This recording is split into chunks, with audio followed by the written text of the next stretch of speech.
He's now on 52 goals. He's one shy of equaling Wayne Rooney. All those years ago, did you ever envision this man here, now England captain, would be on the cusp of breaking the all-time scoring record for his nation? It's a remarkable achievement, bearing in mind Rooney made his England debut in 2003, finished in 2018 for his national side, whereas Kane made his international debut in 2015. And here we are, about 7 years later. What do you make of that, Andros? It's incredible. I obviously came through the ranks with Harry, and he always possessed an unbelievable ability to score a goal, left foot, right foot, from any angle. But he was probably not as mobile as he is now. He couldn't handle himself up front. He wasn't winning many headers. He wasn't quick enough. So that I always feared might hold him back. But then literally at the click of a finger, like he just got it all at once. He got in the gym, he was stronger, he was more physical, he could run, he was quicker, and it all just came together at once. And it'd be interesting to get Aurelio's opinion from a senior player watching Harry come through the academy. But for me, he always possessed an unbelievable shooting ability, but the rest of it wasn't there. Adam, I remember I was going out after the training session. Tottenham old training ground, and how Harry Kane was coming in with a broken leg. He was in a club, Tottenham just loaned him, and he was coming back like I remember exactly the day, and he said, "Oh, I broke my leg, and I need to start the recovery now. I need the time now to recover." I said to him, "Keep going, and you're gonna come back." And when we moved the training ground, I remember he started to train with us. But this finish that he did today is exactly the same thing that they used to do. Left and right is the same thing.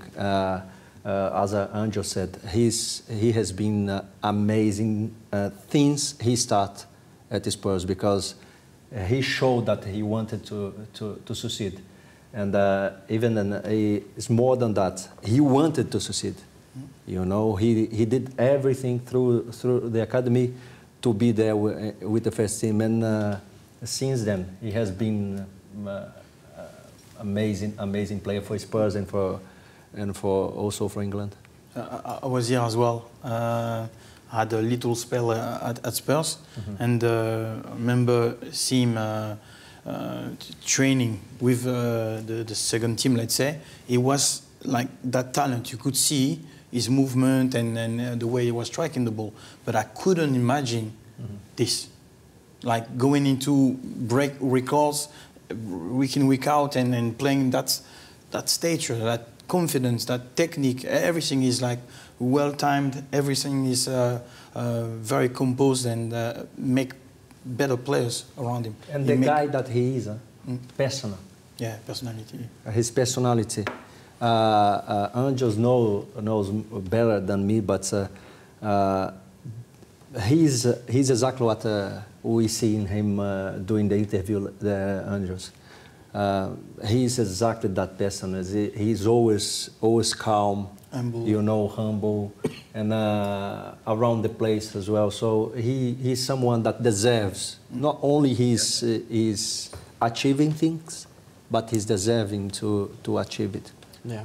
And he's got no ego. He's got no entourage around him. He's married his childhood sweetheart. He's literally the ideal footballer. And like the guy said, he deserves everything that has come his way because of his dedication to the game. What's interesting, I find interesting listening to all of you talk, is I studied him for shows in the past. And I looked at his shot map, go back, say, 4 or 5 years ago, and his shot map was so scattered. He was shooting basically from anywhere. And then in one season, I wonder if it correlates with what Andros is saying, all of a sudden there was quite defined areas where he shoots from. Outside the box, it was more either the right-hand side. Inside the box, it was left-hand side. And he was starting to score goals. And I remember interviewing him after an under-21 game where he took a penalty, and you could see that he changed his kick halfway through it. And he said, "Yeah, I saw the keeper going, so I adjusted it." This kind of mental processing, it makes elite players, as opposed to the ones who just, and we've seen a couple on display today, who just slash at the ball.